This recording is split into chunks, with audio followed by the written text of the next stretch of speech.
அன்புக்குரியவர்களே, ஆண்டவர் இயேசுவின் இனிய திருப்பெயரில் உங்களை அன்போடு வாழ்த்துகின்றேன். இயேசுவின் ஆளுமை என்னும் தொடரில் இன்று முணுமுணுப்பை கண்டித்த இயேசு என்னும் ஒரு வித்தியாசமான செய்தியை உங்களோடு பகிர்ந்து கொள்ள விரும்புகின்றேன். முணுமுணுத்தல் என்றால் என்ன? அது ஒரு வாழ்வியல் சிக்கல், ஒரு உளவியல் சிக்கல். முணுமுணுத்தல் என்பது ஒரு மாற்று கருத்தை வலிமையோடு எடுத்துரைக்க துணிவின்றி நமக்கு மட்டுமே கேட்கிற தொனியில் பேசுவதுதான் முணுமுணுப்பு. ஒரு மாற்று கருத்தை துணிவோடு சொல்ல முடியலை, ஆனால் நமக்கு மட்டுமே கேட்குற மாதிரி நாம் பேசுகிறோம். இதுதான் முணுமுணுத்தல். இந்த முணுமுணுத்தலை பற்றி விவிலியம் பல செய்திகளை சொல்கிறது. நமக்கு வியப்பாக இருக்கிறது. ஒரு செய்தியை பார்ப்போம். யோவான் நற்செய்தி 6:41. விண்ணகத்திலிருந்து இறங்கி வந்த உணவு நானே என்று இயேசு கூறியதால் யூதர்கள் அவருக்கு எதிராக முணுமுணுத்தார்கள். 43. இயேசு அவர்களை பார்த்து கூறியது, உங்களிடையே முணுமுணுக்க வேண்டாம். எனவே நீங்கள் முணுமுணுக்காதீர்கள். முணுமுணுப்பு என்பது ஒரு தன்னம்பிக்கை குறைவான ஒரு கோழைத்தனமான ஒரு செயல். முணுமுணுத்தலை பற்றி விவிலியம் என்ன சொல்கிறது? அது கண்டிக்கத்தக்கது, அது தண்டனைக்குரியது. ஏனென்றால் இஸ்ராயல் மக்கள் பழைய ஏற்பாட்டில் கடவுளுக்கு எதிராகவே முணுமுணுத்தார்கள். கடவுளுக்கு எதிராக துணிந்து அவரால் பேச முடியவில்லை, ஆகவே முணுமுணுத்தார்கள்.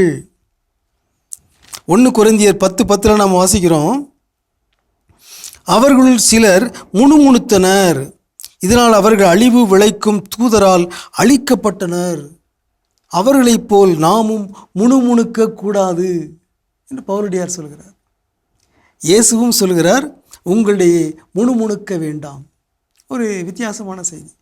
ஆகவே அன்புக்குரியவர்களே, நம்முடைய வாழ்வை, நம்முடைய பேச்சை நாம் ஆய்வு செய்ய வேண்டும், தன்னாய்வு செய்ய வேண்டும், செல்ஃப் அசஸ்மெண்ட்.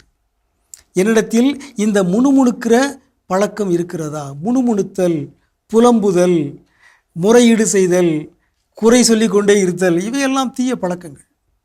நம்மிடம் இருக்கின்றனவா இல்லையா என்பதை முதலில் ஆய்வு செய்ய வேண்டும். அல்லது நமக்கு நெருக்கமானவர்களிடம் ஃபீட்பேக், அவர்களிடமிருந்து கருத்தை கேட்க வேண்டும். நான் முணுமுணுக்கிறேனா? நான் புலம்புறேனா? நான் எப்போ பார்த்தாலும் குறை சொல்லிக்கிட்டே இருக்கிறேனா?